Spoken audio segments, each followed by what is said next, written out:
मौन में छुपा बुद्ध का रहस्य। प्रारंभिक कथन। बुद्ध के उपदेशों को हमने पुस्तकों में पढ़ा, मंदिरों में सुना, मूर्तियों के सामने नमन कर अनुभव किया, लेकिन आज जो राज बताया जाएगा वह उन शब्दों के पार है। ये उस मौन का रहस्य है जिसे बुद्ध ने सबसे ज्यादा महत्व दिया, जो उनकी आंखों में था, उनके मौन में था, और उस क्षण में था जब वे सिर्फ थे। एक, मौन की पहली परिभाषा। अभाव नहीं, उपस्थिति है। मौन को हम अक्सर शून्यता समझ बैठते हैं। सोचते हैं मौन का अर्थ है बोलना बंद करना, लेकिन बुद्ध का मौन कोई रिक्तता नहीं था। वह मौन किसी अभाव का नहीं, बल्कि एक ऐसी उपस्थिति का संकेतक था जो शब्दों से परे है। बुद्ध जब मौन होते थे तो ऐसा लगता था जैसे सारा ब्रह्मांड स्थिर हो गया हो। उनके पास बैठा कोई व्यक्ति उनके एक मौन क्षण में इतना कुछ समझ सकता था जितना सैकड़ों प्रवचनों में नहीं समझ सकता। शिष्य पूछता, भगवान आपने उत्तर क्यों नहीं दिया? बुद्ध मुस्कुराकर बोले, मौन ही तो उत्तर है। 2, मौन और अहंकार का विसर्जन। हम बोलते हैं ताकि स्वयं को सिद्ध कर सकें। बुद्ध चुप रहे ताकि स्वस्य समाप्त हो सके। उनके लिए मौन आत्मदर्शन का प्रवेश द्वार था। मौन के क्षण में अहंकार पिघलता है और मैं की भावना ध्वस्त होती है। जब शब्द नहीं होते तब हम दूसरों पर प्रभाव डालने की कोशिश भी नहीं करते। तब हम शुद्धतम रूप में अपने अस्तित्व को महसूस करते हैं। यही आत्मा की झलक है। 3, मौन और बुद्ध की दृष्टि। बुद्ध की आंखों में जो दृष्टि थी वो मौन की भाषा बोलती थी। जब कोई दुखी व्यक्ति उनके पास आता वे कुछ नहीं कहते, केवल देखती शांति पा लेता। क्या था उस दृष्टि में? न कोई आग्रह, न कोई प्रतिक्रिया, केवल एक जागरूक मौन। वह मौन जो मन को उसके समस्त भ्रमों से मुक्त करता था। 4, मौन और करुणा का मिलन। बुद्ध का मौन नीरस नहीं था, वह मौन करुणा से भरा था। मौन में उनकी आत्मा बोलती थी। वे हर व्यक्ति को उसके मौन के द्वारा पढ़ लेते थे। कई बार वे किसी से कुछ पूछे बिना ही समाधान दे देते थे, क्योंकि वे भीतर मौन से जुड़े थे और मौन ही उनके भीतर की संवेदना को उद्घाटित करता था। 5, मौन की साधना। बुद्ध ने कभी मौन को शब्दों से नहीं सिखाया। उन्होंने मौन के लिए कोई सिद्धांत नहीं बनाया, उन्होंने मौन जिया। लेकिन जो साधक इस राज को पाना चाहता है उसे यह करना होगा। प्रतिदिन एक समय केवल मौन में बैठो। कोई विचार नहीं, कोई कामना नहीं, केवल अपने अंदर की ध्वनि को सुनो। भीतर की हलचल पर ध्यान दो, उसे रोकने की कोशिश मत करो। मौन में उतरने दो स्वयं को। जैसे पानी गहराई में गिरता है, धीरे धीरे एक दिन आएगा जब वह मौन तुम्हारे भीतर जीवित हो जाएगा। 6, बुद्ध और मौन का अंतिम क्षण। महापरिनिर्वाण से पहले जब बुद्ध ने अंतिम बार शिष्यों को देखा तो उन्होंने कोई शब्द नहीं कहा, बस देखा और मौन रहे। क्यों? क्योंकि अंतिम सत्य शब्दों से परे है। जो बताया जा सकता है वह पूर्ण सत्य नहीं होता। जो केवल मौन में अनुभव किया जा सकता है वही बुद्ध का रहस्य है। 7, आज का ध्यान प्रयोग। मौन की साधना करो। आज इस प्रवचन के बाद केवल 10 मिनट मौन में बैठो। आंखें बंद करो, बोलना बंद करो, सोचना बंद करने की कोशिश मत करो। केवल देखो अपने भीतर की बातें, फिर देखो क्या होता है। 8, निष्कर्ष। मौन में छुपा है वो राज जो किताबों में नहीं मिलेगा। शब्द सीमित हैं, मौन अनंत है। शब्द द्वार है, मौन आंगन है। शब्द संकेत हैं, मौन अनुभव है।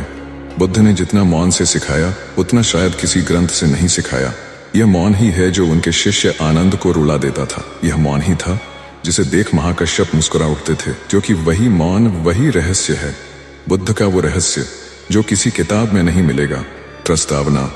जब शब्द मौन से जन्म लेता है, बुद्ध मौन थे, लेकिन कभी कभी बहुत विरले क्षणों में वे एक शब्द बोलते थे। ऐसा नहीं कि उनके प्रवचन बड़े नहीं थे, लेकिन कुछ शब्द ऐसे होते थे जिन्हें वे एक तीर्थ की तरह बोलते थे, बहुत ध्यान और करुणा से। आज का यह प्रवचन एक ऐसे ही शब्द पर है। एक शब्द जिसे बुद्ध ने केवल एक बार कहा था, लेकिन उस एक शब्द ने एक मनुष्य का भाग्य बदल दिया था। और वह शब्द आज तुम्हारे जीवन को भी रूपांतरित कर सकता है यदि तुम उसे केवल सुनो, नहीं जियो। 1, वह शब्द क्या था? आओ सबसे पहले उस घटना को सुने। घटना अंगुलिमाल और बुद्ध। अंगुलिमाल नामक डाकू 100 लोगों की उंगलियां काटकर उनकी माला बना चुका था। उसकी हिंसा से समस्त गांव भयभीत था। राजा ने उसे मारने का आदेश दे दिया था। एक दिन बुद्ध उसी वन से गुजरे जहां अंगुलिमाल रहता था। अंगुलिमाल ने देखा एक साधारण वस्त्र पहने हुए एक भिक्षु धीरे धीरे उसकी ओर बढ़ रहा है। रुक जा, उसने चिल्लाया। बुद्ध नहीं रुके। रुक जा। फिर से आवाज। बुद्ध शांति से चलते रहे। अंगुलिमाल क्रोधित हो गया। मैं कह रहा हूं रुक जा। बुद्ध ने पहली बार कुछ कहा, बस एक शब्द, मैं रुक चुका हूं, अब तू रुक जा, बस इतना। अंगुलिमाल हतप्रभ रह गया। 2, मैं रुक चुका हूं, इसका क्या अर्थ था? यह एक साधारण उत्तर नहीं था। बुद्ध ने कहा, मैं रुक चुका हूं, अपने क्रोध से, हिंसा से, वासना से, लोभ से मैं रुक चुका हूं, संसार की उस दौड़ से जो मुझे कभी कहीं नहीं ले जाती। अब तू रुक जा, अपनी मूर्खता से, अपने पाप से, अपनी धुन से जो तुझे नरक में ले जा रही है। यह एक आत्मिक आदेश था। जो मौन से निकला शब्द था वह कोई उपदेश नहीं था, वह एक दिशा थी। 3, क्यों यही एक शब्द जीवन बदल सकता है? रुकना यही है वो शब्द जो तुम्हारा भाग्य बदल सकता है। रुको, जब तुम क्रोधित हो रुको, जब तुम लालच में आ जाओ रुको, जब तुम दूसरों को दुख देने लगो रुको, जब तुम अपने अंदर की आवाज को अनसुना करने लगो। बुद्ध ने जो रुकना सिखाया वह बाहरी गति से नहीं, भीतर की लहरों से था। जब मन की चाल रुकती है तभी जीवन की दिशा बदलती है। 4, आज हम क्यों नहीं रुकते? आज हम भाग रहे हैं पैसे की तरफ, रिश्तों की उलझनों की तरफ, मान, अपमान, प्रसिद्धि, भीड़ की तरफ। हमें रुकना आता ही नहीं। हम डरते हैं कि अगर रुक गए तो पीछे छूट जाएंगे, लेकिन यही बुद्ध का रहस्य है। जो रुक गया वही आगे बढ़ा, जो भागता रहा वो केवल थकता रहा। 5, अंगुलिमाल की आंखें खुली और वह भिक्षु बन गया। बुद्ध के उस एक वाक्य ने जैसे अंगुलिमाल की आत्मा को झकझोर दिया। वह झुका, उसने अपने हथियार फेंक दिए, बुद्ध के चरणों में गिर पड़ा। उसने पूछा, क्या मेरे लिए भी मुक्ति संभव है? बुद्ध ने कहा, तू अब रुक गया है, तुझ में ही बुद्धत्व छिपा है। अंगुलिमाल वही बना जो हर पापी बन सकता है। एक साधक। 6, रुकना यानी क्या करना? रुकना यानी आत्मनिरीक्षण, विचार करना कि मैं कहाँ जा रहा हूँ, खुद से मिलना, अपनी सांसों की गति को समझना, अपनी आंखों से संसार को नहीं, आत्मा को देखना। बुद्ध ने कभी नहीं कहा कि भागो, कमाओ, जीतो। उन्होंने कहा, रुको, देखो, जानो। 7, ध्यान प्रयोग। आज से रुकने की शुरुआत। अब हम एक अभ्यास करेंगे, हर दिन केवल 5 मिनट। अभ्यास, आंखें बंद करें, गहरी सांस लें। अब एक एक करके पूछें, मैं कहाँ जा रहा हूँ? जो मैं कर रहा हूँ क्या वो मुझे शांति देगा? क्या मैं अपने भीतर की आवाज सुन रहा हूँ? अब बस मौन में बैठो, तुम देखोगे भीतर कुछ रुक रहा है, जैसे झरना गिरते गिरते रुक गया हो। 8, रुकने का चमत्कार क्या है? जब तुम रुकते हो तुम्हारी ऊर्जा इधर उधर नहीं बिखरती, तुम्हारी दृष्टि स्पष्ट होती है, तुम्हारे निर्णय पवित्र होते हैं, और सबसे बढ़कर तुम अपने आप से जुड़ जाते हो। बुद्ध ने कहा था, संसार में बुद्धत्व को पाना कठिन नहीं है, लेकिन रुककर स्वयं को देखना सबसे कठिन है। 9, तुम भी बदल सकते हो। अंगुलिमाल कोई पौराणिक पात्र नहीं था, वह हर इंसान के भीतर छिपा हिंसक, वासनात्मक, दौड़ता हुआ मन है। और बुद्ध तुम्हारे भीतर का ही मौन साधक। आज तुम जो कुछ भी हो वो अंतिम सत्य नहीं है। तुम्हारा रूप, स्वभाव, कर्म सब बदल सकते हैं अगर तुम रुक सको। 10, निष्कर्ष, वह शब्द जो जीवन बना दे। आज कोई ग्रंथ खोलो, तुम्हें श्लोक मिलेंगे, नीति वचन मिलेंगे, लेकिन जो शब्द बुद्ध ने मौन से बोला, रुक जा, वह आज भी जीवित है। यह कोई इतिहास नहीं है, यह एक दिशा है जिसे अगर आज तुमने अपनाया तो वह तुम्हारा भाग्य बदल सकता है। आज का आत्ममंथन प्रश्न, क्या मैं भाग रहा हूँ या मैं रुक चुका हूँ? क्या मैं अपने भीतर से जुड़ा हूँ या केवल बाहरी दुनिया से? क्या मैं अपनी आत्मा की पुकार सुन रहा हूँ? अंत में यही कहूंगा, बुद्ध ने केवल एक शब्द कहा, लेकिन वह शब्द किसी किताब में नहीं मिलेगा।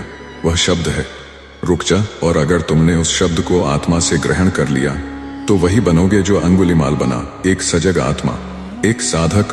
प्रवचन 3, जिस दिन बुद्ध मुस्कुराए और सब बदल गया। प्रस्तावना, जब मुस्कान उत्तर बन जाए। शब्दों से उत्तर देना आसान है, लेकिन मौन से उत्तर देना कला है। बुद्ध ने इस कला को पूर्णता तक जिया, और जब वे मुस्कुराते थे तो उनकी मुस्कान केवल होठों पर नहीं होती थी, वह आत्मा से निकलकर समस्त ब्रह्मांड तक फैलती थी। आज का यह प्रवचन उस दिव्य क्षण की कथा है जब बुद्ध मुस्कुराए और एक जीवन बदल गया। यह वो मुस्कान थी जिसके आगे सारे उपदेश मौन हो गए। एक घटना, एक विद्वान की बुद्ध के समक्ष चुनौती। मगध के प्रसिद्ध विद्वान वचस्पति बुद्ध के नाम से चिढ़ते थे। वह मानते थे कि बुद्ध कोई महान दार्शनिक नहीं, केवल एक भावुक साधु हैं। एक दिन वे बुद्ध के पास पहुंचे। उनका उद्देश्य था बुद्ध को शास्त्रार्थ में हराना और उनकी ख्याति को ध्वस्त करना। उन्होंने बुद्ध के समक्ष गूढ़ प्रश्न पूछे, आत्मा क्या है? क्या मृत्यु के बाद जीवन है? तुमने किस शास्त्र से ज्ञान पाया? तुम्हारा धर्म किन सिद्धांतों पर आधारित है? बुद्ध शांत थे। विद्वान ने व्यंग्य करते हुए कहा, क्या तुम्हारे पास उत्तर नहीं है? बुद्ध ने धीरे धीरे आंखें खोली और मुस्कुराए, बस इतना ही। तो वह मुस्कान क्या थी? बुद्ध की मुस्कान कोई सामान्य प्रतिक्रिया नहीं थी। वह हंसी नहीं थी, वह समाधान भी नहीं थी। वह थी एक दर्पण जिसमें वचस्पति को स्वयं का अज्ञान दिखाई दिया। बुद्ध की उस मुस्कान में 3 परतें थीं। एक करुणा, हे विद्वान, तू शब्दों में उलझा है और मैं तुझ पर दया कर रहा हूं। 2, मौन का प्रेम मैं उत्तर दे सकता हूं, लेकिन तू उसे समझेगा नहीं, क्योंकि तू सुनने नहीं आया, तू सिद्ध करने आया है। 3, आत्मज्ञान की दृढ़ता, मुझे तेरे प्रमाण की आवश्यकता नहीं, मैं जानता हूं और जानने वाला चुप रहता है। 3, बुद्ध की मुस्कान से वचस्पति क्यों काम गए? वह व्यक्ति जो शास्त्रों के गर्व में चूर था, बुद्ध की एक मुस्कान से विचलित हो गया। क्यों? क्योंकि वह पहली बार स्वयं को देख पाया। वह जान गया कि उसकी सारी विद्वता केवल बाहरी ज्ञान है, और बुद्ध के मौन में जो स्थिरता थी वह किसी भी ग्रंथ की परिधि से बाहर थी। मैं बोल रहा हूं और ये मौन रहकर सब कुछ कह रहे हैं। यह अनुभूति ही वचस्पति का परिवर्तन बन गई। 4, मुस्कान की भाषा। बुद्ध की मौन भाषा, हम मुस्कुराते हैं ताकि सामने वाले को अच्छा लगे। बुद्ध मुस्कुराते थे क्योंकि उनके भीतर कोई द्वंद्व नहीं था। उनकी मुस्कान थी जागृति की भाषा। बुद्ध की मुस्कान न जज करती थी, न प्रभावित करती थी, न मोहित करती थी, वह केवल दर्शाती थी, तुम क्या हो और तुम क्या बन सकते हो। 5, जीवन के कठिन क्षणों में बुद्ध की मुस्कान। बुद्ध ने दुखी लोगों को देखा, रोगियों को देखा, क्रोधित लोगों को देखा, लेकिन उनकी मुस्कान बनी रही। क्या यह कृत्रिम थी? नहीं, यह उस ज्ञान की स्वाभाविक अभिव्यक्ति थी जो कहता है सब कुछ परिवर्तनशील है, यह भी बीत जाएगा। जब उन्होंने एक माँ को उसके मृत शिशु को लेकर रोते देखा और वह बीज मांगने की कथा हुई, तो अंत में माँ जब सत्य को समझकर चुप हो गई, बुद्ध फिर मुस्कुराए, क्योंकि उस क्षण एक आत्मा जागी थी। 6, आज की दुनिया और वह मुस्कान। आज हम सब उत्तर खोजते हैं, सफलता का, रिश्तों का, आत्मसंतोष का, लेकिन कभी कभी उत्तर शब्दों में नहीं होता। कभी कभी वह उत्तर एक मौन में, एक दृष्टि में, एक मुस्कान में छुपा होता है, और जब तुम सही समय पर सही गहराई से देखो, वो मुस्कान तुम्हें भीतर से तोड़कर फिर जोड़ देती है। 7, तुम भी बुद्ध की मुस्कान पा सकते हो। तुम पूछोगे, क्या मैं भी उस मुस्कान को अनुभव कर सकता हूँ? उत्तर है हाँ, लेकिन उसके लिए तैयारी चाहिए। कैसे? पहला, हर दिन मौन में बैठो, बिना किसी अपेक्षा के। दूसरा, खुद को मत साबित करो, सिर्फ स्वयं को देखो। तीसरा, दूसरों पर हंसना बंद करो, खुद पर मुस्कुराना शुरू करो। चौथा, हर स्थिति में यह जानो, यह क्षण भी बीत जाएगा। बुद्ध की मुस्कान का रहस्य यही है, स्थिति नहीं, प्रतिक्रिया बदलो। 8, मुस्कुराहट जो आत्मा से आए। बुद्ध की मुस्कान में कोई छल नहीं था, कोई स्वार्थ नहीं था। आज जब हम मुस्कुराते हैं तो वह नकाब हो जाता है, लेकिन बुद्ध की मुस्कान नहीं, दर्पण थी। जब तुम भीतर से शांत हो जाते हो, तब वह मुस्कान अपने आप आती है।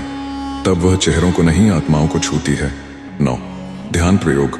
मुस्कुराहट ध्यान अभ्यास करें। एक शांत जगह पर बैठिए, गहरी सांस लीजिए। अब बस हल्के से मुस्कुराइए, लेकिन केवल होठों से नहीं, भीतर से उस मुस्कान को अनुभव कीजिए। क्या वह बनावटी है या भीतर से निकल रही है? हर दिन 5 मिनट यह अभ्यास करें, देखिए कैसे बदलती है आपकी ऊर्जा। 10, निष्कर्ष। मुस्कान जो शब्दों से अधिक गहरी हो। वचस्पति ने अंत में बुद्ध से कहा, हे प्रभु, मैंने पहली बार एक उत्तर सुना है जो शब्दों के बिना मिला। बुद्ध मुस्कुराए, फिर बोले, तू सुनने आया होता तो शब्द नहीं चाहिए थे, तू सिद्ध करने आया था, इसलिए उत्तर नहीं मिले, लेकिन अब तू मौन है, अब तू जान सकता है। समापन। जिस दिन बुद्ध मुस्कुराए और सब बदल गया, वह दिन केवल इतिहास नहीं था, वह हर दिन हो सकता है, अगर तुम तैयार हो उस मुस्कान को देखने, उस मौन को सुनने और उस आत्मा को छूने के लिए। आज से जीवन के हर प्रश्न पर एक बार मुस्कुराकर मौन रहो, शायद उत्तर वहां है जहां तुमने कभी देखा ही नहीं था। प्रवचन 4, एक क्षण जिसने सिद्धार्थ को बुद्ध बना दिया। प्रस्तावना, परिवर्तन एक पल में होता है।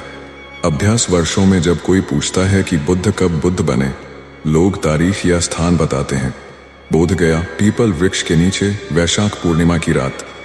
लेकिन सच्चाई यह है, बुद्धत्व किसी तिथि या भूगोल का विषय नहीं, एक आंतरिक क्षण का विस्फोट है। आज हम उसी रहस्य पर विचार करेंगे। वह एक क्षण जिसने सिद्धार्थ को बुद्ध बना दिया। वह क्षण न किसी ग्रंथ में पूरी तरह से दर्ज है, न किसी चित्र में पूरी तरह उतरा है, परंतु वह क्षण जीवन को बदल सकता है अगर तुम उसका स्वर सुन लो।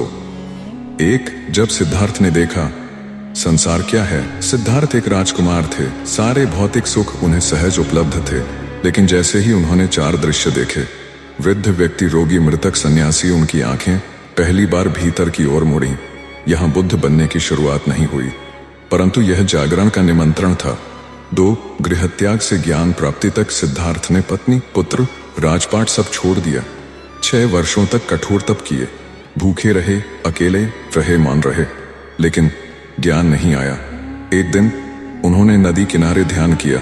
बिल्कुल थके हुए, शरीर टूट चुका, मन भी निराश, और तभी एक बात उन्हें याद आई, वीणा की तान, जिसे एक नाविक ने कहा था, यदि तार ढीला हो तो तान नहीं निकलती, और यदि ज्यादा कस दिया जाए तो टूट जाती है। यही वाक्य बन गया बुद्धत्व का बीज। 3 वह क्षण जब सिद्धार्थ मुस्कुराए। अगली सुबह सिद्धार्थ ने शुद्ध भोजन लिया, दूध और चावल। फिर उन्होंने बोधि वृक्ष के नीचे बैठने का निश्चय किया।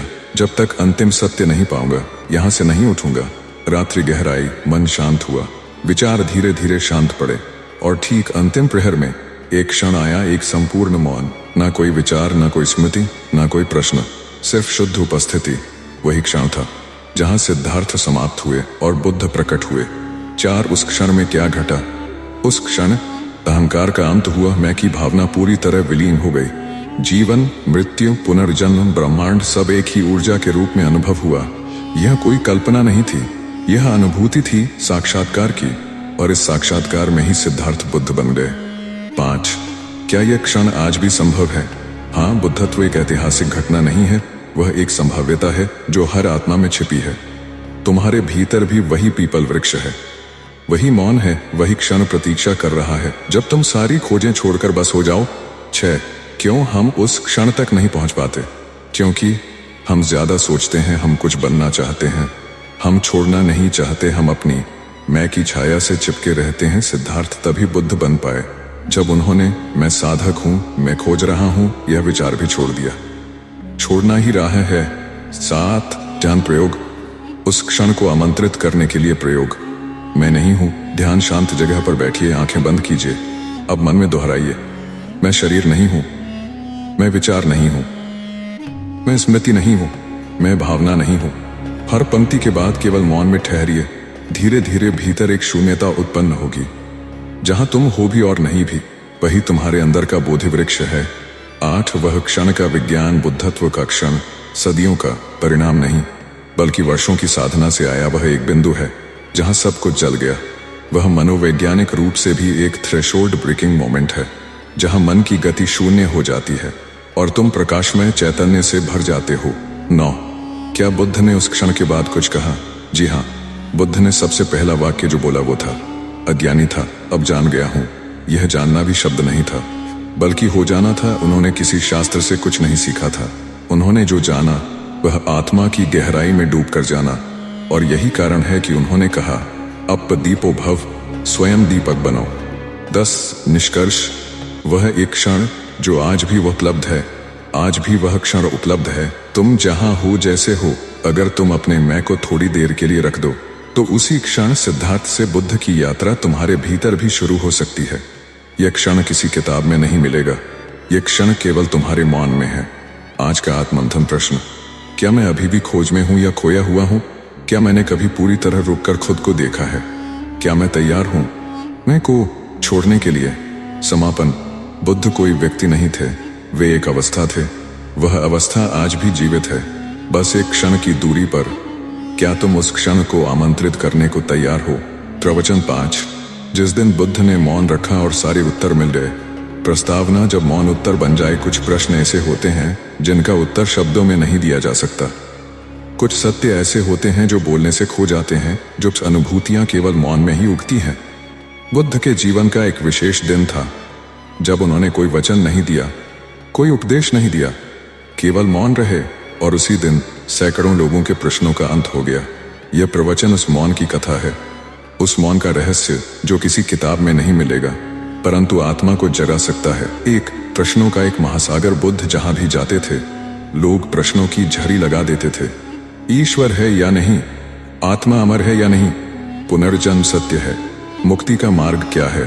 ध्यान कैसे करें? संसार छोड़ना चाहिए या निभाना चाहिए? बुद्ध शांति से सुनते, कभी उत्तर देते, कभी नहीं, कभी मौन रह जाते। परंतु एक दिन उन्होंने कुछ भी नहीं कहा, ना एक शब्द, ना एक मुस्कान, केवल मौन। 2 वह दिन सवर्ण के प्रश्न बुद्ध के पास एक ब्राह्मण युवक आया, आसवर्ण। उसकी आंखों में आग थी। वह बहुत पढ़ा लिखा था, लेकिन भीतर अशांत। उसने कहा, हे तथागत, मुझे उत्तर चाहिए। क्या आत्मा है या नहीं? ब्रह्म क्या है? मोक्ष क्या है? पुनर्जन्म सच है या झूठ? उसके प्रश्नों में आवेश था, अहंकार था और गहराई नहीं थी। बुद्ध ने उसकी आंखों में देखा और चुप रह गए। 3 मौन का वह क्षण सवर्ण बार बार पूछता रहा। लोग इकट्ठा हो गए। कुछ लोगों ने कहा, हे भगवान, क्या बुद्ध अब ज्ञानी हो गए हैं? कुछ ने कहा, वे जवाब देने से बच रहे हैं। परंतु एक बूढ़ा भिक्षु मुस्कुराया और बोला, तुम नहीं समझोगे, आज मौन बोल रहा है। 4 क्यों बुद्ध मौन हो गए? क्योंकि जहां प्रश्न अहंकार से उपजे हों, वहां उत्तर नहीं पनपते। जहां अनुभव की जमीन न हो, वहां ज्ञान का बीज व्यर्थ जाता है। जहां उत्तरों की भूख हो लेकिन समझने की प्यास नहीं, वहां मौन ही दवा है। बुद्ध ने जान लिया था, सवर्ण को उत्तर नहीं चाहिए, उसे तर्क में जीत चाहिए, और यही कारण था कि उन्होंने मौन को चुना। 5 मौन की शक्ति। वह मौन केवल चुप्पी नहीं था, एक ऊर्जा थी, एक संवाद था, एक आईना था जिसने सवर्ण को स्वयं से मिलवाया। उस मौन में उसे अपनी बेचैनी दिखी। उस मौन में पहली बार वह अपने भीतर गया। 6 मौन ध्यान प्रयोग। उत्तर मौन में है। ध्यान शांत स्थान पर बैठें, कोई प्रश्न लेकर मन में बैठें, जैसे मैं कौन हूं? उसे दोहराएं नहीं, केवल मौन में ठहरें। ध्यान दें कि मन कैसे भागता है और फिर लौटता है। कुछ समय बाद एक शांति उगती है और इसी शांति में उत्तर प्रकट होते हैं। लेकिन वह उत्तर शब्दों में नहीं होता, वह अनुभव में होता है। 7 बुद्ध का वह मौन क्या कह रहा था? उस मौन ने कहा, तू जिस उत्तर को बाहर ढूंढ रहा है वह भीतर है। शब्द सत्य नहीं बताते, वे केवल दिशा दिखाते हैं। अगर तुझे जानना है तो सोच मत, मौन हो जा। बुद्ध का मौन था एक दर्पण जिसमें झांककर सवर्ण ने पहली बार खुद को देखा। 8 क्या हम सुन सकते हैं वह मौन? आज की दुनिया में चारों तरफ शोर है, फोन, टीवी, सोशल मीडिया, हर क्षण कुछ कहना, कुछ दिखाना। परंतु क्या हम एक पल भी मौन में ठहर सकते हैं? मौन कोई संन्यास नहीं, मौन एक दृष्टिकोण है। मौन का अभ्यास। जब कोई तुमसे क्रोध करे, मौन हो जाओ। जब कोई व्यर्थ बोले, मौन हो जाओ। जब तुम खो जाओ, मौन में लौट आओ। मौन वह पुल है जो तुमसे तुम तक पहुंचता है। 9 जब सवर्ण बदल गया, कुछ घंटों बाद सवर्ण बैठा रहा। वह अब प्रश्न नहीं पूछ रहा था, वह बस बुद्ध को देख रहा था, उनकी सांसों को, उनकी स्थिरता को। धीरे धीरे उसकी आंखें नम हो गईं। वह उठकर बुद्ध के चरणों में गिर पड़ा। हे प्रभु, आपने कुछ कहा नहीं, लेकिन मैंने सब कुछ सुन लिया। आपने कुछ समझाया नहीं, लेकिन मैं जान गया। अब कोई प्रश्न नहीं बचा। बुद्ध ने केवल मुस्कुराकर उसका सिर सहलाया। 10 निष्कर्ष। जब मौन शिक्षक बन जाए, इस संसार में सब कुछ शोर से भरा है, परंतु केवल मौन ही है जो सच्चा ज्ञान देता है। बुद्ध ने जब मौन रखा तो वह मौन उपदेश बन गया, क्योंकि मौन शब्दों से ऊंचा है। मौन अहंकार को पिघलाता है। मौन आत्मा से आत्मा का संवाद है। समापन। उस दिन बुद्ध ने मौन रखा और सारे उत्तर मिल गए, सिर्फ सवर्ण को नहीं, बल्कि वहां बैठे सैकड़ों लोगों को। आज भी अगर तुम सच्चे उत्तर चाहते हो तो किसी ग्रंथ की ओर नहीं, बल्कि अपने मौन की ओर जाओ। वहीं पर बैठा है बुद्ध, वहीं पर उगता है ज्ञान, वहीं पर मिलता है वह राज जो किसी किताब में नहीं मिलेगा। प्रवचन 6 जब बुद्ध ने अपने सबसे प्रिय शिष्य को भी जाने दिया। प्रस्तावना। मोह और प्रेम के पार। जब हम किसी को बहुत चाहते हैं तो उन्हें खोने का भय भीतर बैठ जाता है। यह प्रेम नहीं, मोह है। बुद्ध ने जीवन में प्रेम किया, पर कभी मोह नहीं किया। उन्होंने अपने पुत्र को भी छोड़ा, पत्नी को भी छोड़ा, और बाद में अपने सबसे प्रिय शिष्य को भी जाने दिया। आज का यह प्रवचन त्याग, स्वतंत्रता और प्रेम की पराकाष्ठा का एक ऐसा राज उजागर करता है जो शायद किसी किताब में न लिखा गया हो। 1 सबसे प्रिय शिष्य। आनंद बुद्ध के सबसे करीबी शिष्य का नाम था। आनंद। वे बुद्ध के चचेरे भाई थे। बुद्ध के साथ 25 वर्षों तक छाया की तरह रहे। उन्होंने अधिकांश प्रवचन याद रखे। बुद्ध के दैनिक जीवन के सहचर, सेवक और सखा थे। आनंद ने बुद्ध को कभी अकेला नहीं छोड़ा। जिस तरह अर्जुन के बिना श्री कृष्ण की गीता अधूरी है, उसी तरह बुद्ध के उपदेश आनंद के बिना अधूरे हैं। 2 आनंद की निस्वार्थ सेवा। आनंद ने बुद्ध से एक शर्त पर सेवा की थी कि वे उन्हें कोई विशेष चमत्कार या कृपा नहीं देंगे। आनंद ने कहा, मुझे ज्ञान तुम्हारी कृपा से नहीं, अपनी साधना से पाना है। उन्होंने कभी बुद्ध से कोई मांग नहीं की, पर बुद्ध जानते थे यह प्रेम है, यह सेवा है, यह समर्पण है, लेकिन मोह नहीं होना चाहिए। 3 वह क्षण जब आनंद ने निवेदन किया। एक दिन बुद्ध ने घोषणा की, अब मेरा समय पूरा हुआ, मैं महापरिनिर्वाण को प्राप्त करने जा रहा हूं। यह सुनते ही आनंद कांप उठे। उन्होंने कहा, भंते, अभी तो बहुत लोग हैं जो आपसे सीखना चाहते हैं, अभी तो ज्ञान पूरी तरह फैला भी नहीं, कृपया कुछ समय और ठहरिए। आनंद रो पड़े। यह रोदन प्रेम से था, पर उसमें एक छाया थी, मोह की। 4 बुद्ध का मौन और उत्तर। बुद्ध ने गहरी दृष्टि से आनंद की आंखों में देखा। वह दृष्टि कोई कठोरता नहीं, एक उन्होंने कहा, आनंद, क्या तुम मुझे रोकर रोक लोगे? क्या मृत्यु को किसी के आंसू बांध सकते हैं? क्या तुम चाहते हो कि मैं अपने कार्य को छोड़ तुम्हारी भावना में फंस जाऊं? आनंद ने सिर झुका लिया। 5 प्रेम का वह रूप जहां बंधन नहीं होता। बुद्ध ने आगे कहा,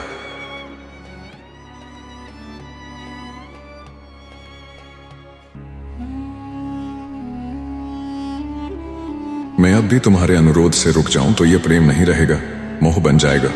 प्रेम स्वतंत्रता देता है, मोह पकड़ता है।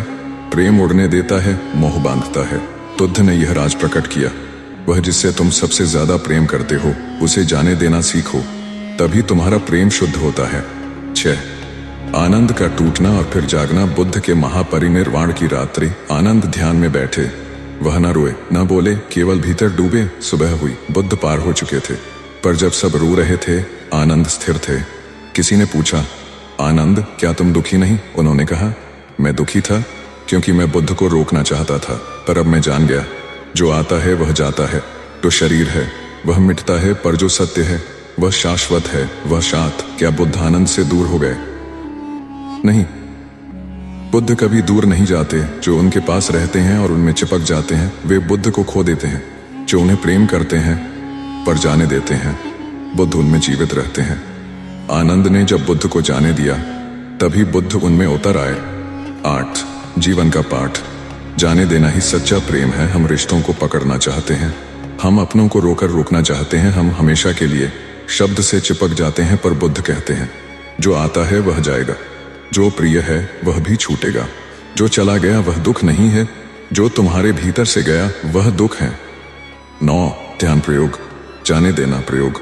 मोह से प्रेम तक का ध्यान। आंखें बंद करें, उस व्यक्ति या वस्तु को याद करें जिसे आप खोने से डरते हैं। धीरे धीरे मन में कहें, मैं तुझे प्रेम करता हूं, इसलिए मैं तुझे मुक्त करता हूं। तू जो भी चुने मैं स्वीकार करता हूं। अनुभव करें, एक हल्कापन, एक आंसू और फिर एक प्रकाश। जब प्रेम मुक्ति बन जाए तभी तुम बुद्ध को समझते हो। 10 निष्कर्ष। त्याग में ही पूर्णता है। बुद्ध ने आनंद को जाने दिया और आनंद ने बुद्ध को जाने दिया, और इसी में दोनों को प्राप्ति हुई। क्योंकि जीवन कोई पकड़ने की वस्तु नहीं, यह तो एक नदी है, बहती है, ले जाती है। जो बहने देता है मुक्त होता है, जो रोकता है दुख पाता है। समापन। बुद्ध ने अपने सबसे प्रिय शिष्य को भी बांध कर नहीं रखा, क्योंकि प्रेम बांधता नहीं, मुक्त करता है। अगर आज तुम्हारे जीवन में कोई ऐसा है जिससे तुम बेहद प्रेम करते हो, तो पूछो स्वयं से, क्या मैं उन्हें बांध रहा हूं या मैं उन्हें स्वतंत्रता दे रहा हूं? तुम्हारा उत्तर तुम्हारे भीतर के बुद्ध को उजागर कर देगा। प्रवचन 7 बुद्ध और वह आखिरी भिक्षा, जहां उन्होंने मृत्यु को स्वीकारा। प्रस्तावना। मृत्यु को प्रसाद समझ लेना। मृत्यु को लेकर दुनिया में हमेशा भय रहा है। मृत्यु को टालने के लिए मनुष्य ने यज्ञ किए, मनुष्य ने यज्ञ किए, मन बनाए, अमृत खोजा। पर एक मनुष्य ऐसा था जिसने मृत्यु को भिक्षा के प्रसाद की तरह स्वीकार कर लिया। भगवान बुद्ध। उनकी मृत्यु या कहें महापरिनिर्वाण को उन्होंने एक उत्सव की तरह जिया। आज का यह प्रवचन उसी अंतिम भिक्षा की कथा है जिसने यह सिखाया, मृत्यु जीवन का अंत नहीं, उसकी पूर्णता है। 1 जीवन के अंतिम चरण। वृद्ध हो चुके थे बुद्ध, शरीर क्षीण हो चला था, किंतु चेतना पूर्ववत प्रज्वलित। आनंद, उनके प्रिय शिष्य, दिन रात उनकी सेवा में लगे थे। राजाओं ने, नगरवासियों ने आग्रह किया, प्रभु कृपया विश्राम कीजिए, अब यात्रा मत कीजिए। परंतु बुद्ध ने कहा, धम्म की वाणी अंतिम क्षण तक गूंजनी चाहिए, और वे अपनी अंतिम यात्रा पर निकल पड़े। 2 कुशीनगर की ओर। बुद्ध कपिलवस्तु से वैशाली पावाग्राम होते हुए कुशीनगर पहुंचे, जहां आज भी उनका महापरिनिर्वाण स्थल स्थित है। लेकिन कुशीनगर पहुंचने से पहले उन्होंने एक गांव में प्रवेश किया। वहां एक निमंत्रण था। एक साधारण लोहार का नाम था चुंद। 3 चुंद की भक्ति। चुंद बुद्ध का भक्त था। वह गरीब था लेकिन श्रद्धा से भरा। उसने बड़ी श्रद्धा से बुद्ध और संघ के लिए भोजन तैयार किया। कहा जाता है उसने सूकर मद्धव, एक प्रकार की सूखी मशरूम नामक भोजन परोसा। बुद्ध ने उसे ग्रहण किया और तुरंत कहा, बाकी भोजन संघ को मत दो, उसे गंगा में प्रवाहित कर दो। आनंद चकित हो गए। बुद्ध ने कहा, यह भोजन अब शरीर के योग्य नहीं, लेकिन मैं इसे ग्रहण कर चुका क्योंकि यह एक भक्त की श्रद्धा है। 4 विषाक्त भोजन या नियति। विज्ञान कहता है वह भोजन विषाक्त था। कुछ इतिहासकार मानते हैं उस भोजन से बुद्ध को गंभीर पेट रोग हुआ, परंतु बुद्ध ने कभी दोष नहीं दिया। उन्होंने चुंद को आशीर्वाद दिया, चुंद तू पुण्यशाली है। जैसे एक भिक्षु को दी गई पहली भिक्षा पुण्य फलदायक होती है, वैसे ही अंतिम भिक्षा भी उतनी ही पुण्यदायी होती है। बुद्ध ने मृत्यु को एक त्याग का पर्व बना दिया। 5 महापरिनिर्वाण से पहले कुशीनगर पहुंचने के बाद बुद्ध ने एक वृक्ष के नीचे विश्राम किया। वृक्ष पर कोमल पत्ते थे। धरती पर कुछ घास बिछाई गई। बुद्ध लेट गए। दक्षिण पार्श्व में आनंद पास बैठे थे। भिक्षुगण मौन थे। बुद्ध ने अंतिम बार कहा, जो कुछ भी जन्मा है वह नष्ट होगा। इस सत्य को ध्यान पूर्वक स्मरण रखो। अप दीपो भव, स्वयं प्रकाश बनो।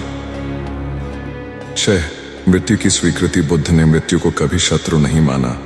उसे न रोका न टाला, बल्कि मृत्यु को गले लगाया, जैसे कोई योगी समाधि को स्वीकार करता है। बुद्ध ने आनंद से कहा, मुझे चिता पर ले जाने से पहले यह देखना कि कोई दुख ही ना हो। मेरी मृत्यु दुख का कारण नहीं, सत्य की ओर एक प्रेरणा बने। 7 आनंद का विछोह। आनंद रोने लगे। उन्होंने कहा, प्रभु हम क्या करेंगे आपके बिना। बुद्ध ने मुस्कुराकर कहा, आनंद क्या मैंने तुम्हें यह नहीं सिखाया था कि जो भी प्यारा है वह छूटेगा। तुमने मेरा साथ दिया, अब मेरा संदेश देना। मैं गया नहीं, मैं हर उस हृदय में जीवित हूं जो सत्य की खोज करता है। 8 मृत्यु नहीं, समाधि। बुद्ध ने अपने अंतिम क्षणों में ध्यानस्थ होकर शरीर त्यागा। कोई भय नहीं, कोई पकड़ नहीं, कोई पीड़ा नहीं। यह केवल मृत्यु नहीं थी, यह परम समाधि थी जिसे उन्होंने जागते जागते पूर्ण सजगता से स्वीकार किया।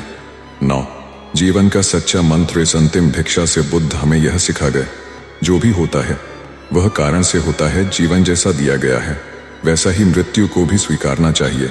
श्रद्धा चाहे गलती में भी हो, यदि निश्चल हो तो पवित्र हो जाती है। मृत्यु को उत्सव बनाया जा सकता है यदि तुम जागृत हो। 10 ध्यान प्रयोग। मृत्यु का आलिंगन प्रयोग। मृत्यु से भयमुक्त ध्यान। शांत स्थान पर बैठें, मन में कहें, मैं न शरीर हूं न विचार, मैं वह चेतना हूं जो साक्षी है। अब कल्पना करें कि शरीर धीरे धीरे धरती में मिल रहा है, आप देख रहे हैं, पर उससे अलग है। अंत में कहें, मृत्यु केवल परिवर्तन है, मैं अमर हूं। इस अभ्यास से मृत्यु का भय घटता है और जीवन की गहराई बढ़ती है। 11 निष्कर्ष।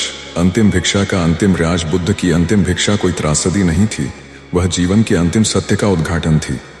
मृत्यु से बड़ा कोई शिक्षक नहीं, और मृत्यु को जिसने समझा उसने जीवन को पूर्णता से जिया। बुद्ध ने यह दिखा दिया कि मृत्यु भी ध्यान का एक रूप हो सकती है। समापन। यह कथा किसी किताब में नहीं मिलेगी, क्योंकि यह केवल पढ़ने से नहीं, जीने से आती है। अगर तुम्हारे भीतर मृत्यु का भय है तो बुद्ध की अंतिम भिक्षा की यह कथा तुम्हें नया जीवन दे सकती है। जीवित रहो ऐसे जैसे आज अंतिम दिन है, और मृत्यु को स्वीकार करो ऐसे जैसे वह तुम्हारा आत्मीय हो। प्रवचन 8। जब बुद्ध ने स्त्रियों को संन्यास की अनुमति दी, भीतर का क्रांतिकारी निर्णय। प्रस्तावना। इतिहास का एक मौन विद्रोह। क्या आपने कभी सोचा है, उस युग में जब स्त्रियां धार्मिक पथ पर चलने के अधिकार से वंचित थीं, तब किसी सन्यासी ने उन्हें समान अधिकार देकर एक क्रांति का बीज बो दिया था। बुद्ध ने वह कार्य किया जिसका साहस कई युगों तक कोई नहीं कर सका। यह प्रवचन उस गूढ़ घटना पर आधारित है जिसे शास्त्रों ने सहेजा, लेकिन जिसकी आत्मा केवल मौन से समझी जा सकती है। 1 समाज की दशा। स्त्री को क्यों वंचित किया गया। बुद्ध के युग में स्त्रियों को शिक्षा नहीं दी जाती थी, वे वेद पाठ नहीं कर सकती थीं, उन्हें धर्म के गहरे रहस्य से दूर रखा गया। वे केवल पत्नियां, माताएं, सेविकाएं मानी जाती थीं। धर्म पर अधिकार केवल ब्राह्मण पुरुषों का था। स्त्रियों की आत्मा को कमतर माना जाता था। 2 महाप्रजापति गौतमी का साहस महात्मा बुद्ध की विमाता थीं। महाप्रजापति गौतमी, जिन्होंने बुद्ध का बचपन में पालन पोषण किया था। एक दिन जब बुद्ध कपिलवस्तु आए, महाप्रजापति उनके पास गईं। बनते, क्या स्त्रियां भी संन्यास ले सकती हैं? क्या वे भी निर्वाण को प्राप्त कर सकती हैं? बुद्ध मौन रहे। यह मौन अस्वीकृति नहीं थी, बल्कि भीतर चल रही संघर्ष की तरंग थी। 3 गौतमी का पुनः प्रयास। गौतमी ने हार नहीं मानी। वह 500 स्त्रियों को साथ लेकर पैदल बुद्ध के पीछे पीछे चल पड़ी। उनके पांव लहूलुहान हो गए। वे वैशाली पहुंची, बुद्ध के द्वार पर खड़ी रहीं। बिना कहे ही उन्होंने अपनी जिज्ञासा रख दी। 4 आनंद का हस्तक्षेप। बुद्ध के प्रिय शिष्य आनंद ने यह दृश्य देखा। उन्होंने करुणा से भरकर बुद्ध से कहा, प्रभु, क्या स्त्रियां भी उसी ज्ञान की अधिकारी नहीं हैं जो पुरुष हैं? बुद्ध ने कहा, हाँ आनंद, स्त्रियां भी सत्य को समझ सकती हैं, निर्वाण को प्राप्त कर सकती हैं। आनंद ने कहा, तो उन्हें संघ में प्रवेश की अनुमति क्यों नहीं? 5 निर्णय। एक भीतर का विद्रोह। बुद्ध ने लंबी सांस ली और कहा, यदि महाप्रजापति 8 अनुशासनों को स्वीकार करती हैं तो वे संघ में प्रवेश कर सकती हैं। यह केवल अनुमति नहीं थी, यह एक क्रांति थी। यह स्त्री को आध्यात्मिकता में समान अधिकार देना था। यह धर्म में सदियों की दीवार तोड़ना था। यह कहना था, स्त्री पुरुष से न कम है न ज्यादा, बस अलग है। 6 8 अनुशासन। शर्तें क्या थीं? महाप्रजापति को 8 गुरु धर्म स्वीकारने थे, जिनमें प्रमुख यह था, एक भिक्षुणी चाहे जितनी भी वृद्ध हो, एक नवदीक्षित भिक्षु को भी सम्मान देगी। इस पर विवाद हुआ, आलोचना भी हुई, पर बुद्ध ने कहा, धर्म के मार्ग पर पहला कदम अहंकार का त्याग है। अगर स्त्रियां यह कर सकती हैं तो वे आगे बढ़ें। 7 भिक्षुणी संघ की स्थापना। महाप्रजापति गौतमी ने वह अनुशासन स्वीकार किया। बुद्ध ने उन्हें संघ में दीक्षा दी और इस प्रकार इतिहास का पहला स्त्री संन्यास संघ स्थापित हुआ। एक ऐसा संघ जिसमें स्त्रियां ध्यान करती थीं, निर्वाण प्राप्त करती थीं, उपदेश देती थीं और पुरुष भिक्षुओं के बराबर जीवन जीती थीं। 8 क्यों यह निर्णय गुप्त रहा? बुद्ध ने यह निर्णय प्रचारित नहीं किया। क्यों? क्योंकि वह जानते थे समाज इतना परिपक्व नहीं है कि वह स्त्री की समानता को सह सके। इसलिए उन्होंने इसे आंतरिक क्रांति के रूप में रखा। न कोई आंदोलन, न भाषण, केवल एक मौन परिवर्तन। 9 जीवन के लिए सीख। बुद्ध की यह गाथा हमें सिखाती है, सच्चा परिवर्तन भीतर से होता है। परिवर्तन का शोर नहीं होता, शक्ति होती है जो असंभव दिखे, वही सबसे जरूरी होता है। स्त्रियां कोई बाधा नहीं, साधना का माध्यम हो सकती हैं। 10 ध्यान प्रयोग। मैं संपूर्ण हूं। प्रयोग। स्त्री या पुरुष भीतर के पूर्णत्व का ध्यान। शांत बैठें, श्वास गहराई से लें और छोड़ें, मन में दोहराएं, मैं न स्त्री हूं न पुरुष, मैं केवल चेतना हूं, एक ज्योति, एक साक्षी। कुछ समय उस मौन में रहें। आप कहें, मैं पूर्ण हूं जैसा हूं। इस ध्यान से भीतर का भेद मिटता है और सत्य का अनुभव गहराता है। 11 निष्कर्ष। साहस की मूर्ति। महाप्रजापति ने दिखाया कि स्त्रियां केवल पालन करता नहीं बल्कि प्रकाश का स्रोत भी बन सकती हैं। और बुद्ध ने यह बताया कि धर्म का उद्देश्य विभाजन नहीं, मिलन है। उनका यह निर्णय धर्म को नया आयाम देने वाला था। समापन। जहां स्त्री को पूजा नहीं वहां धर्म अधूरा है। जहां बुद्ध ने स्त्री को अधिकार दिया वहां आत्मा को स्वतंत्रता मिली। यह कथा न किताबों में पूरी है न इतिहास में, यह केवल उसी को मिलती है जो भीतर क्रांति करने को तैयार हो। प्रवचन 9 बुद्ध ने क्यों कहा, अपने गुरु को भी छोड़ दो। प्रस्तावना। एक विस्फोटक वाक्य। किसी भी धार्मिक परंपरा में गुरु को परम पूजनीय माना गया है। गुरु ही जीवन का द्वार है, गुरु ही प्रकाश है, गुरु ही परमात्मा तक ले जाने वाला पुल है। लेकिन बुद्ध ने एक दिन कह दिया, यदि रास्ते में तुम्हें बुद्ध मिल जाए तो बुद्ध को भी मार देना। और एक अन्य प्रसंग में उन्होंने कहा, अपने गुरु को भी छोड़ दो। यह वाक्य पारंपरिक श्रद्धा के लिए आघात था, परंतु उनके लिए यह था स्वतंत्रता का चरम सत्य। 1 जब बुद्ध स्वयं शिष्य थे, सिद्धार्थ जब घर छोड़कर गए तो उन्होंने 6 वर्षों तक अनेक गुरुओं की शरण ली। आलार कालाम, उद्दक रामपुत्र, दोनों ने उन्हें उच्चतम ध्यान की अवस्था सिखाई, लेकिन बुद्ध असंतुष्ट थे। उन्होंने कहा, यह तो समाधि है लेकिन यह मोक्ष नहीं है। जहां मैं निर्भर हो जाऊं और फिर भी मुझे कुछ पकड़ना न पड़े, वह अभी नहीं मिला है। तो गुरु का आदर या गुरु की परतंत्रता। बुद्ध ने हर गुरु का सम्मान किया, लेकिन वे किसी विचार, व्यक्ति या पद के अधीन नहीं हुए। उन्होंने यह सीखा, गुरु वह है जो राह दिखाता है, लेकिन मंजिल तक चलना स्वयं होता है। और यही था उनका सूत्र, गुरु की उंगली पकड़ो पर उसी में न उलझो, क्योंकि यदि गुरु ही अंतिम सत्य बन गया तो शिष्य अनुयायी बन जाता है और उसका विकास वहीं ठहर जाता है। 3. बुद्ध को भी मार दो। इसका अर्थ, एक दिन एक भिक्षु ने पूछा, भंते, यदि मार्ग में मुझे आप मिलें तो क्या मैं आपको पकड़ लूं? बुद्ध मुस्कुराए और कहा, नहीं, यदि बुद्ध भी मार्ग में मिल जाए तो उसे भी पार कर जाना, उसे भी छोड़ देना।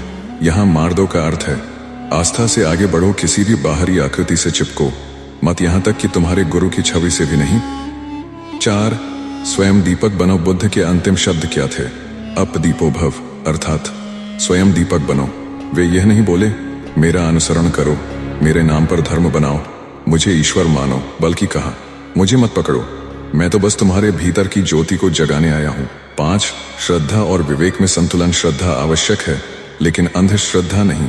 बुद्ध कहते हैं, श्रद्धा करो लेकिन परख कर, गुरु की बात मानो लेकिन अपनी बुद्धि को भी जागृत रखो। यह एक भीतर की खोज है जिसमें गुरु एक दिशा सूचक हैं, गंतव्य नहीं। 6. जब आनंद बिखर गया, बुद्ध के महापरिनिर्वाण के समय आनंद रोने लगे। उन्होंने कहा, अब कौन हमारा पथ प्रदर्शक होगा? बुद्ध ने कहा, आनंद, क्या मैंने यह नहीं कहा था, अपने भीतर की लौ को चलाऊं, मैं चला जाऊंगा, पर यदि तुमने स्वयं को समझ लिया तो तुम कभी अकेले नहीं रहोगे। 7.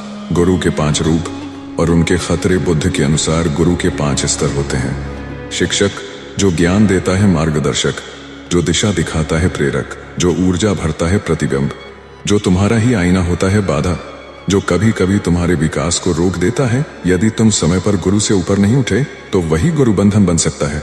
8. जीवन के लिए शिक्षाएं। बुद्ध का यह वचन हमें सिखाता है, गुरु आवश्यक है लेकिन सर्वोपरि नहीं। हर शिष्य को स्वतंत्रता की ओर बढ़ना होता है, अंधभक्ति से विकास अवरुद्ध होता है। जो सत्य गुरु देता है वह गुरु से भी बड़ा होता है। 9. ध्यान प्रयोग। गुरु को पार करो प्रयोग। ध्यान के माध्यम से अपने भीतर के गुरु को पाना। शांत बैठें, आंखें बंद करें और गुरु की छवि को आमंत्रित करें। धीरे धीरे मन में कहें, मैं आभारी हूं, अब मैं चलूंगा अपनी राह। छवि को धीरे धीरे अंतरिक्ष में विलीन होते हुए देखें। अब अपने हृदय की लौ देखें, जो भीतर से जल रही है, कुछ समय उसी में स्थिर रहे। यह ध्यान निर्भरता से मुक्ति देता है और आपको स्वतंत्र साधक बनाता है। 10. बुद्ध और गुरु के पार जाना। बुद्ध ने यह साहसिक शिक्षा दी, धर्म का उद्देश्य व्यक्ति को मुक्त करना है, न कि किसी व्यवस्था, व्यक्ति या संस्था से बांधना। उन्होंने कहा, तुम मुझसे प्रेम करो लेकिन मुझ में खो मत जाना। मैं मार्ग हूं, मंजिल नहीं। समापन। गुरु को भी छोड़ दो। इसका अर्थ यह नहीं कि गुरु का अपमान करो, बल्कि गुरु की शिक्षा को जीवित रखो और फिर आगे बढ़ जाओ। जो अपने गुरु को पार कर जाता है वह साक्षात सत्य को उपलब्ध हो जाता है। निष्कर्ष, गुरु तुम्हें द्वार तक लाते हैं लेकिन दरवाजा तुम्हें स्वयं खोलना होता है। जो दरवाजे को ही मंजिल मान लेता है वह भीतर कभी नहीं जा सकता। इसलिए बुद्ध कहते हैं, स्वतंत्र बनो, खोजो और अंततः स्वयं दीपक बनो। प्रवचन 10. जब बुद्ध ने मौन होकर उत्तर दिया, मौन का रहस्य। प्रस्तावना। मौन, उत्तर या रहस्य। क्या आपने कभी किसी महापुरुष को देखा है जो आपके गहरे प्रश्न पर कुछ कहे बिना आपको सब कुछ उत्तर दे दे? बुद्ध ने मौन को एक उत्तर की तरह जिया। उनका मौन केवल चुप्पी नहीं था बल्कि एक जीवंत संवाद था। वे बोलते थे, लेकिन जब वे मौन होते थे तब वे सबसे गहराई से बोलते थे। एक दिन बुद्ध से पूछा गया। एक ब्राह्मण आया और पूछा, प्रभु, क्या आत्मा अमर है? क्या मृत्यु के बाद जीवन है? क्या परमात्मा है? क्या संसार अनादि है या सृष्टि की कोई शुरुआत है? बुद्ध ने मुस्कुराकर मौन हो गए। ब्राह्मण चौंका, प्रभु, आप उत्तर क्यों नहीं दे रहे? बुद्ध बोले, नहीं। आनंद ने पूछा, भगवान, आपने आज कोई उत्तर क्यों नहीं दिया? बुद्ध बोले, वह उत्तर के लिए नहीं आया था, वह पुष्टि के लिए आया था।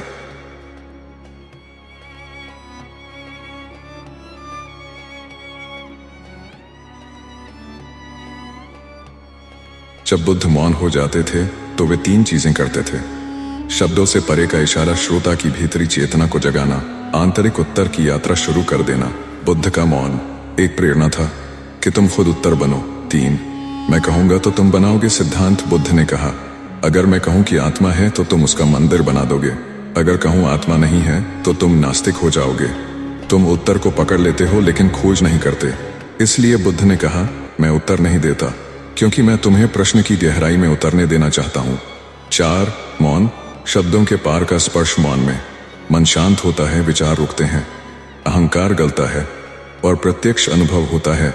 जब बुद्ध मौन होते तो शिष्य उनके चेहरे की शांति, आंखों की करुणा और उपस्थिति के स्पंदन से उत्तर पा लेते थे।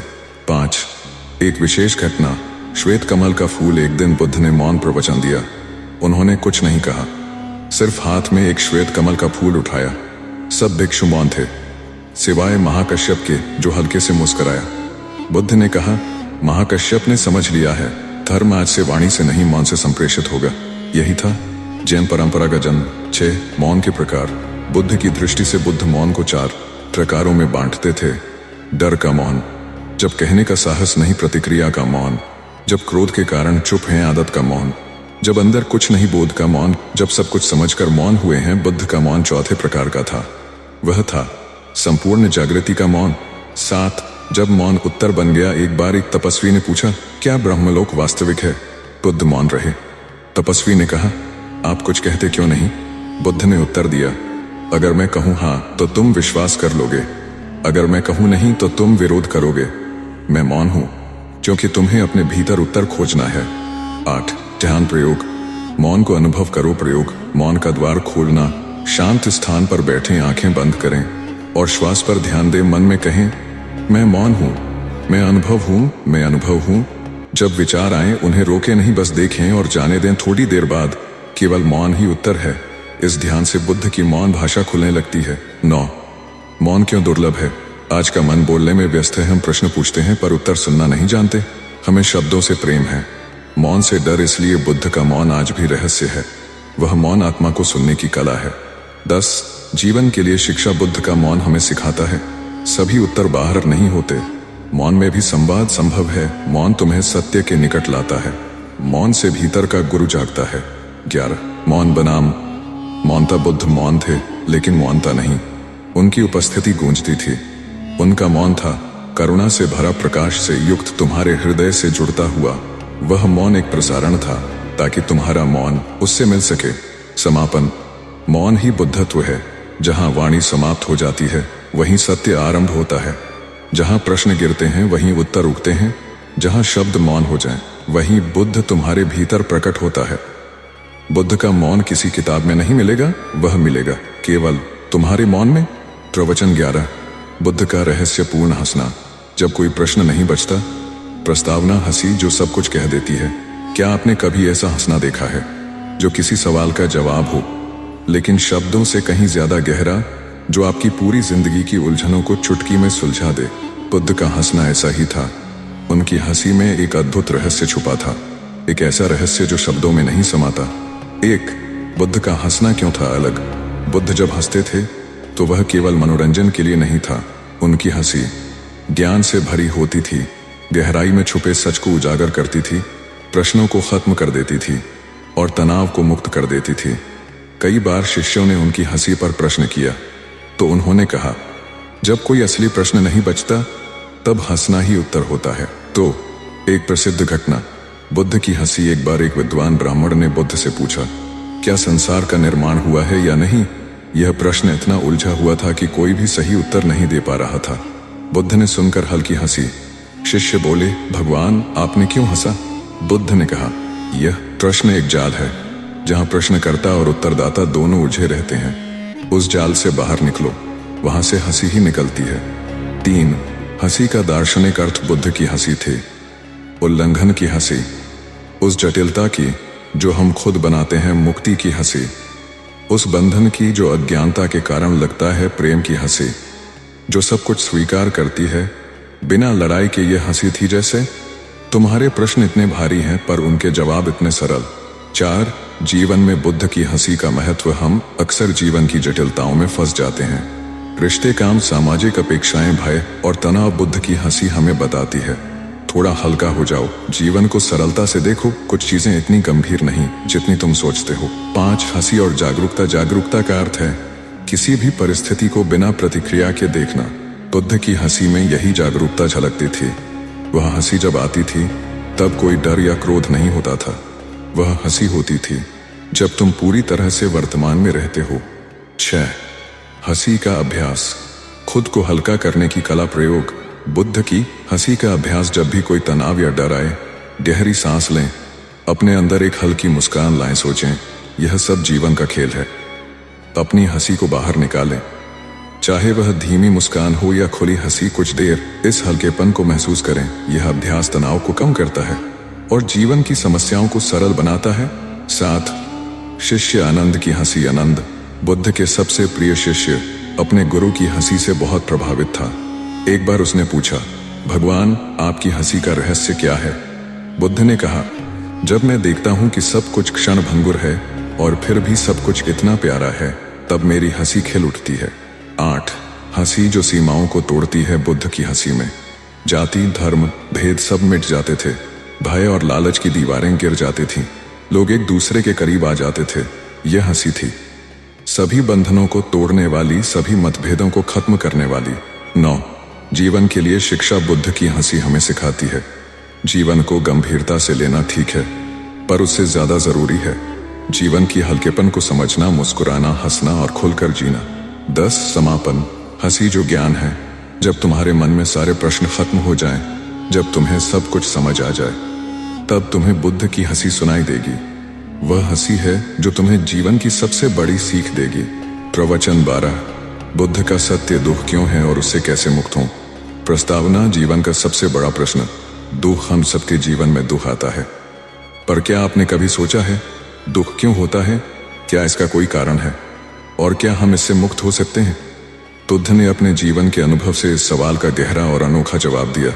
1 दुख का अस्तित्व। पहला आर्य सत्य बुद्ध ने सबसे पहले बताया, दुख है, यह पहली सत्य है।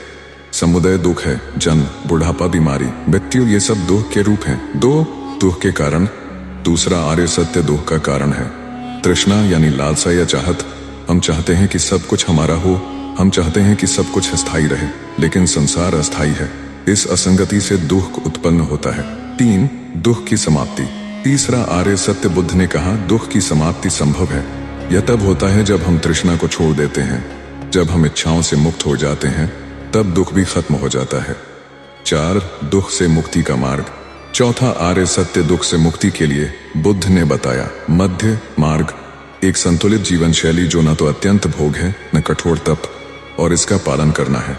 अष्टांगिक मार्ग के अनुसार सही दृष्टिकोण, सही संकल्प, सही वाणी, सही कर्म, सही आजीविका, सही प्रयास, सही स्मृति, सही समाधि। 5 दुख और मन का रिश्ता। दुख बाहरी कारणों से नहीं, मन के अज्ञान और लालच से है। जब मन शुद्ध होता है तब दुख अपने आप घटने लगता है। 6 ध्यान और समाधि से मुक्ति। बुद्ध ने ध्यान और समाधि को बताया दुख से मुक्त होने का सबसे प्रभावी तरीका।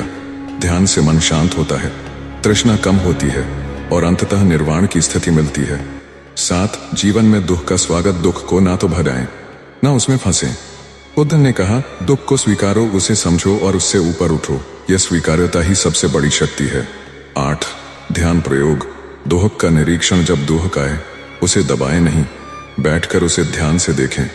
पूछें, यह दुख कहाँ से आया?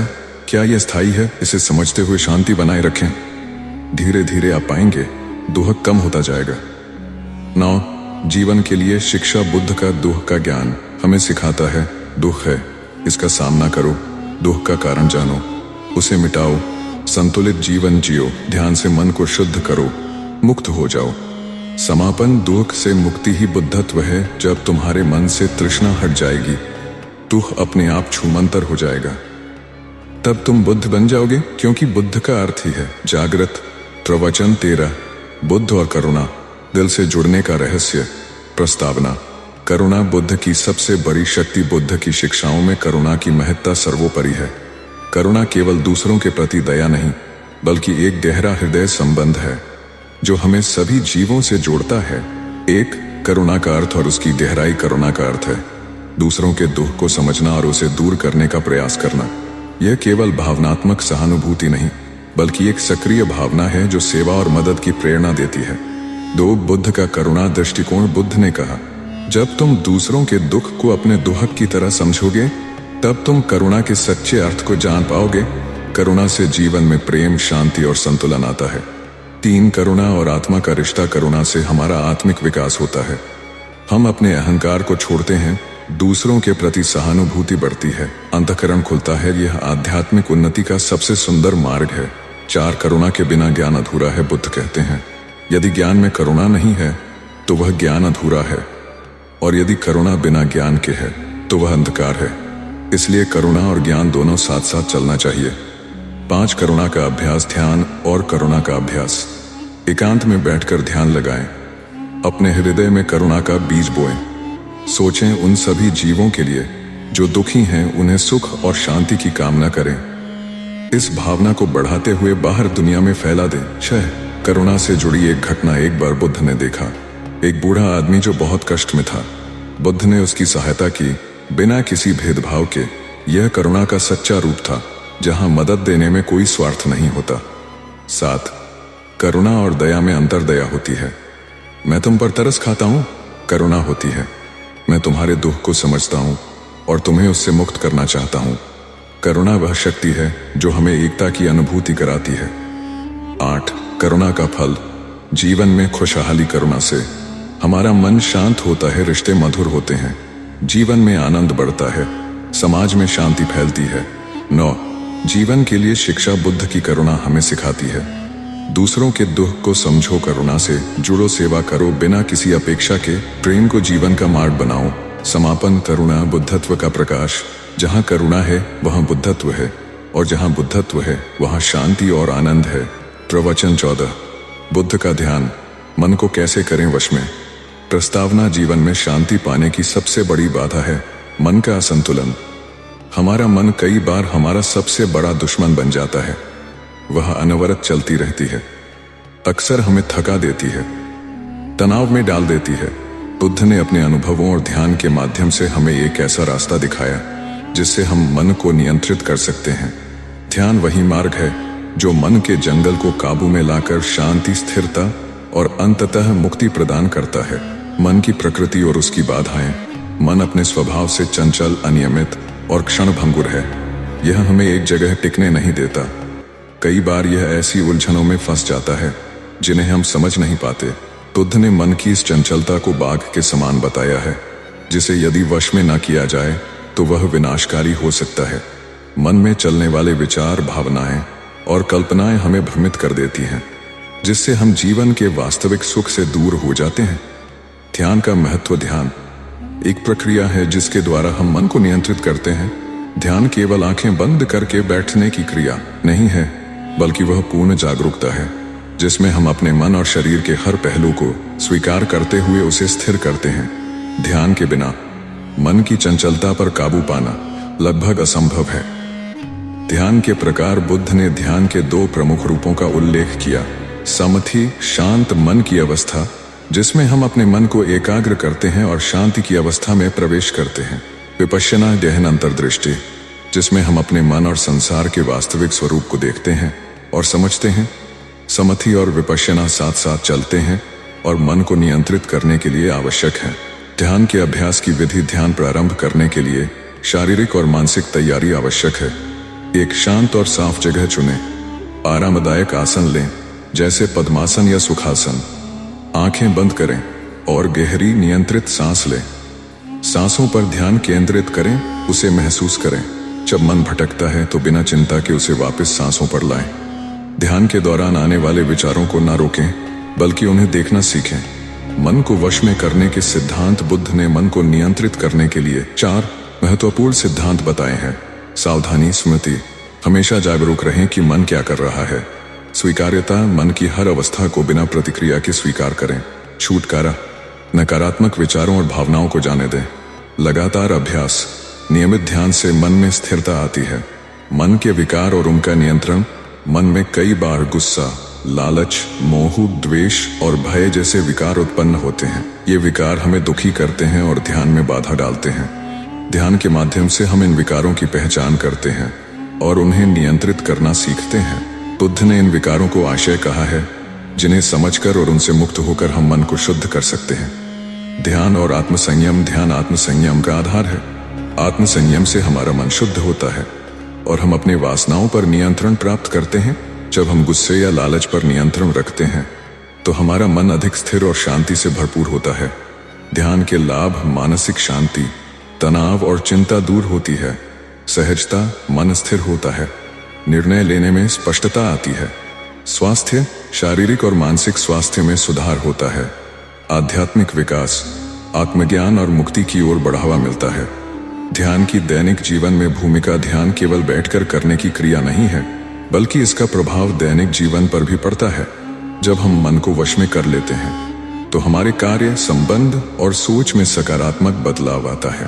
ध्यान के अभ्यास से हम क्रोध, चिंता और अधैर्य को त्याग कर शांति, प्रेम और सहनशीलता को अपना सकते हैं। ध्यान का वैज्ञानिक दृष्टिकोण, आधुनिक विज्ञान भी ध्यान के लाभों को स्वीकार करता है। कई शोधों से पता चला है कि नियमित ध्यान से मस्तिष्क की संरचना और कार्यशैली में सुधार आता है। ध्यान से तनाव हार्मोन कम होते हैं और मानसिक रोगों में राहत मिलती है। बुद्ध का ध्यान और आज का व्यक्ति, आज के व्यस्त जीवन में मन की शांति की आवश्यकता पहले से कहीं अधिक बढ़ गई है। बुद्ध का ध्यान आज भी उतना ही प्रासंगिक है, क्योंकि यह मन को नियंत्रित करने और जीवन में सुकून पाने का एक वैज्ञानिक और आध्यात्मिक तरीका है। समापन, ध्यान के बिना जीवन में सच्ची शांति और स्थिरता प्राप्त करना कठिन है। बुद्ध ने हमें ध्यान का ऐसा मार्ग दिया है जो मन के जंगल को काबू में लाकर हमें जीवन का सच्चा सुख देता है। मन को वश में कर लो और जीवन को जीना सीखो। प्रवचन 15। बुद्ध का अंतिम रहस्य, निर्वाण की गहराई प्रस्तावना। निर्वाण अंतिम लक्ष्य और सर्वोच्च सत्य। बुद्ध के उपदेशों में निर्वाण वह परम लक्ष्य है जिसे प्राप्त करना हर साधक का ध्येय है। निर्वाण का अर्थ है दुखों से पूर्ण मुक्ति और चित्त की परम शांति। यह कोई सामान्य अवस्था नहीं, बल्कि वह गहन अनुभूति है जहां सभी बंधनों का अंत होता है। एक, निर्वाण क्या है? निर्वाण का शाब्दिक अर्थ है बुझ जाना। जैसे अग्नि का बुझ जाना, जैसे अग्नि का बुझ जाना। यह आत्मा का एक ऐसा अवस्था है जहां कोई भी इच्छाएं, मोह और द्वेष नहीं रहते। बुद्ध ने इसे परमानंद का स्रोत बताया, जहां जीवन के सभी क्लेश समाप्त हो जाते हैं। निर्वाण की अवस्था में कोई दुख नहीं, कोई पीड़ा नहीं, कोई कर्म चक्र नहीं, पूर्ण शांति और आनंद होता है। 2. निर्वाण की 2 अवस्थाएं। बुद्ध ने निर्वाण को 2 रूपों में समझाया। संसारी निर्वाण, जीवित रहते हुए मुक्ति। परिनिर्वाण, शारीरिक मृत्यु के बाद अंतिम मुक्त अवस्था। संसारी निर्वाण में व्यक्ति सांस लेता है, फिर भी मन और बुद्धि पूर्णतः निर्मल और मुक्त होती है। परिनिर्वाण में शरीर समाप्त हो जाता है और आत्मा पूर्णतया बंधनों से मुक्त हो जाती है।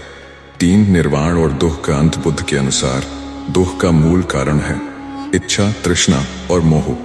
जब ये इच्छाएं समाप्त हो जाती हैं तो दुख का अंत होता है और वही निर्वाण है। निर्वाण में व्यक्ति किसी भी सांसारिक इच्छा या लगाव से परे हो जाता है। 4. निर्वाण की प्राप्ति का मार्ग। निर्वाण प्राप्ति का मार्ग बुद्ध ने 4 आर्य सत्य और अष्टांगिक मार्ग के माध्यम से बताया। 4 आर्य सत्य बताते हैं कि दुख है, दुख का कारण है, दुख का अंत संभव है और दुख के अंत का मार्ग है। अष्टांगिक मार्ग वह 8 अंगों वाला मार्ग है जो व्यक्ति को निर्वाण की ओर ले जाता है। सही दृष्टि, सही संकल्प, सही वाणी, सही कर्म, सही आजीविका, सही प्रयास, सही स्मृति और सही समाधि। इस मार्ग का अभ्यास करने से मन की अशांति दूर होती है और आत्मा शुद्ध होती है। 5. निर्वाण की अनुभूति। निर्वाण का अनुभव पारंपरिक शब्दों में बयां करना कठिन है। यह एक ऐसी अवस्था है जहां मन, बुद्धि और अहंकार समाप्त हो जाते हैं और केवल शांति और आनंद का अनुभव होता है। यह किसी भी सांसारिक सुख या अनुभव से अलग, अमूल्य और अनंत है। 6. निर्वाण का भ्रम और सत्य। बहुत लोग निर्वाण को मृत्यु के बाद की स्थिति समझते हैं, लेकिन बुद्ध ने स्पष्ट किया कि निर्वाण जीवन में ही प्राप्त किया जा सकता है। यह एक जागरूकता की अवस्था है जिसमें व्यक्ति अब संसार के बंधनों में बंधा नहीं रहता। 7. निर्वाण के बाद जीवन। निर्वाण प्राप्त करने वाला व्यक्ति फिर भी सांसारिक जीवन जी सकता है, परंतु उसकी दृष्टि और व्यवहार में बड़ा बदलाव आता है। वह करुणामय, शांत और समता से भरा होता है। 8. निर्वाण और वर्तमान जीवन। बुद्ध ने बताया कि निर्वाण का अनुभव वर्तमान में किया जा सकता है यदि व्यक्ति अपने मन को नियंत्रित कर सके और संसार के मोह माया से ऊपर उठ सके। इसका अभ्यास ध्यान और ज्ञान के माध्यम से होता है। 9. निर्वाण का अंतिम रहस्य। निर्वाण का अंतिम रहस्य यह है कि यह कोई वस्तु या स्थान नहीं है, बल्कि मन की एक अवस्था है जहां सभी द्वैत समाप्त हो जाते हैं और केवल एकता का अनुभव होता है। यह वह दिव्य प्रकाश है जो अज्ञान के अंधकार को मिटा देता है। 10. निष्कर्ष। बुद्ध का अंतिम संदेश। बुद्ध का अंतिम संदेश है, तुम स्वयं अपनी मुक्ति के लिए जिम्मेदार हो। अपने मन को जागृत करो और निर्वाण को प्राप्त करो, क्योंकि निर्वाण ही सबसे बड़ा सत्य और परम शांति है। समापन। इस 15 प्रवचनों की श्रृंखला में हमने बुद्ध के कई रहस्यों को जाना, उनके करुणा, ध्यान और निर्वाण के सूत्रों को समझा। अब आपका यह कर्तव्य है कि इन शिक्षाओं को अपने जीवन में उतारें और स्वयं उस आनंद और शांति को प्राप्त करें जो बुद्ध ने हमें दिखाया है।